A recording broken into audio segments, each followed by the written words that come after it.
ಎಲ್ಲರಿಗೂ ನಮಸ್ತೆ. ಎಲ್ಲ ಹೇಗಿದ್ದೀರಾ? ಚೆನ್ನಾಗಿದ್ದೀರಾ ಅಂತ ಭಾವಿಸ್ತಾ ನಾನು ಕೂಡ ತುಂಬಾ ಚೆನ್ನಾಗಿದ್ದೀನಿ. ಎಲ್ಲೂ ಸ್ಕಿಪ್ ಮಾಡಿದೆ, ಪೂರ್ತಿ ವಿಡಿಯೋನ ನೋಡಿ. ನಾನಿವತ್ತು ಸಿಂಪಲ್ಲಾಗಿ ಮಿನಿ ಬ್ಲಾಗನ್ನು ಮಾಡ್ತಾಯಿದ್ದೀನಿ. ನಾನಿವತ್ತು ಬಂದು ಬಾಗಿಲಲ್ಲಿ ಕುಂಬಳಕಾಯಿನ ಹೊಡಿತಾಯಿದ್ದೀನಿ. ಏನು ಅಂತ ಗೊತ್ತಿಲ್ಲ, ಅಮ್ಮ ಬಾಗಿಲಲ್ಲಿ ಹೊಡಿಬೇಕು, ಒಳಗೆ ಹೊಡಿಬಾರ್ದು ಅಂತ ಹೇಳಿದ್ರು. ಅದು ಹೊರಗಡೆ ಹೊಡೆದೆ, ಒಳಗಡೆ ಎಲ್ಲ ಕಟ್ ಮಾಡ್ತಾಯಿದ್ದೀನಿ.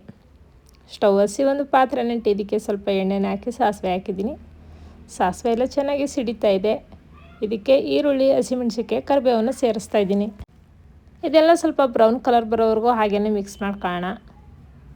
ಎಲ್ಲ ಚೆನ್ನಾಗಿ ಬೆಂದಿದೆ. ಇವಾಗ ಬಂದು ನಾನು ಕುಂಬಳಕಾಯಿನ ಹಾಕಿ ಇದನ್ನು ಕೂಡ ಮಿಕ್ಸ್ ಮಾಡ್ತಾಯಿದ್ದೀನಿ.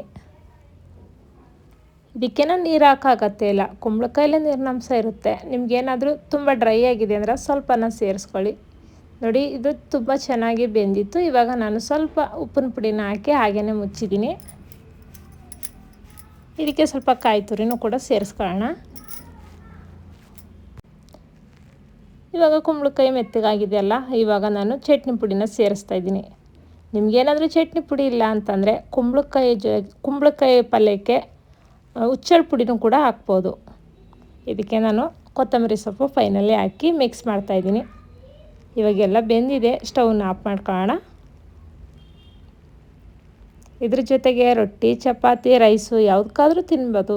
ನಾನಿಲ್ಲಿ ಪರೋಟ ಜೊತೆ ತಿಂತಾಯಿದ್ದೀನಿ. ಈ ವಿಡಿಯೋ ಇಷ್ಟ ಆಗಿದರೆ ಒಂದು ಲೈಕ್ ಮಾಡಿ, ಶೇರ್ ಮಾಡಿ, ಕಮೆಂಟ್ ಮಾಡಿ. ಹಾಗೆಯೇ ಪಕ್ಕದಲ್ಲಿರೋ ಬೆಲ್ ಬಟನನ್ನು ಕ್ಲಿಕ್ ಮಾಡಿ. ವಿಡಿಯೋ ನೋಡ್ತಿರೋರಿಗೆಲ್ರಿಗೂ ಕೂಡ ತುಂಬ ಹೃದಯದ ಧನ್ಯವಾದಗಳು.